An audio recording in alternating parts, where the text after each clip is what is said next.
কাবা ঘরের মালিক। এবার তিনি এরকম ভাবে পাক পারতে পারতে এই পাখিগুলো কি করলো, এক পর্যায়ে সেখান থেকে বের হয়ে গেল। বের হওয়ার পর একদম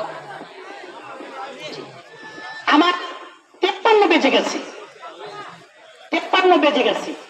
এজন্য যারা কথা বলবেন 5 মিনিটের জন্য সময় নিয়েছেন, একটু আসেন কাইন্ডলি।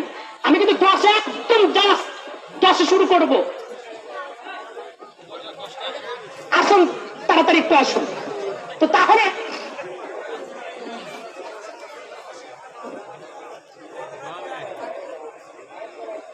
মাঠের জন্য একটা লাইট বানাতেন, মাঠের জন্য একটা লাইট বানাতেন, এবং যে যা পারেন যতটুকু পারেন মাঠের জন্য কিছু দেন।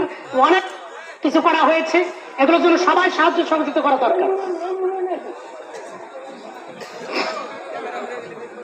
তো যা হচ্ছে কথা বলতেছিলাম, হাজার